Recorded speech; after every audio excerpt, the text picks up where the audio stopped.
Bonjour à tous. Aujourd'hui, on va parler de la santé du veau et plus spécialement de la période de 0 à 3 mois. On va s'occuper plus particulièrement de deux de leurs fonctions vitales, à savoir donc le transit intestinal et l'intégrité de leurs fonctions respiratoires.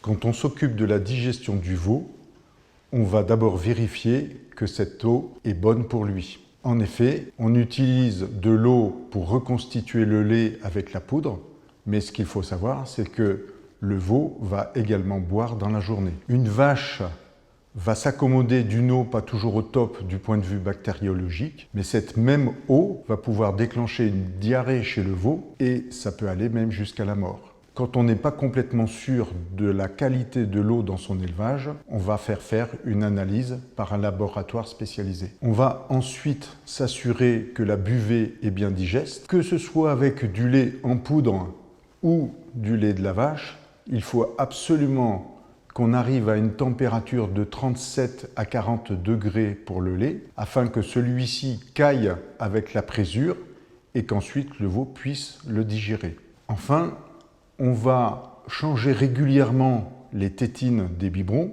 car en effet, sur le caoutchouc usé, les agents pathogènes vont se fixer et peuvent déclencher des maladies chez le veau.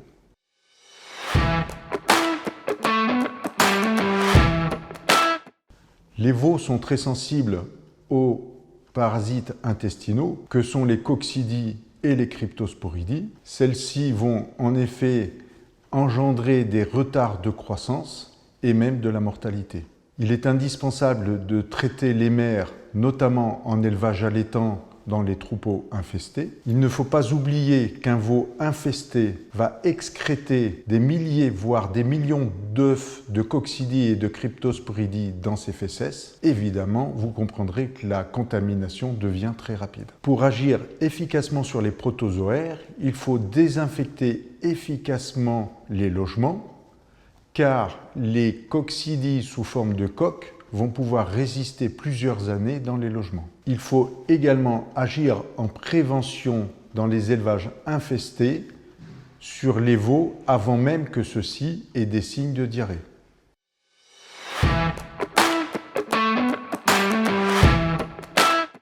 Un veau naissant est fragile et sensible aux affections respiratoires. Un colostrum reste la meilleure protection en lui assurant une bonne immunité.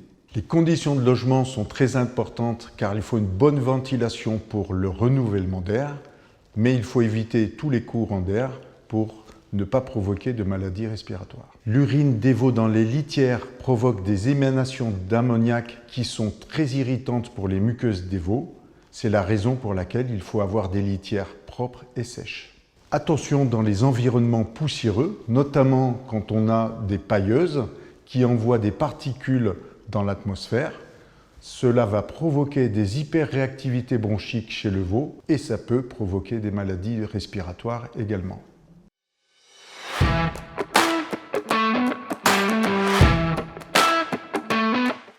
En conclusion, pour avoir des veaux en pleine forme, on va éviter les diarrhées et les tousseries. Pour cela, un bon respect des règles d'hygiène, que ce soit pour le logement, la litière ou le biberon. L'œil observateur de l'éleveur permet, comme toujours, de réagir rapidement dès que des signes anormaux apparaissent. Merci pour votre attention.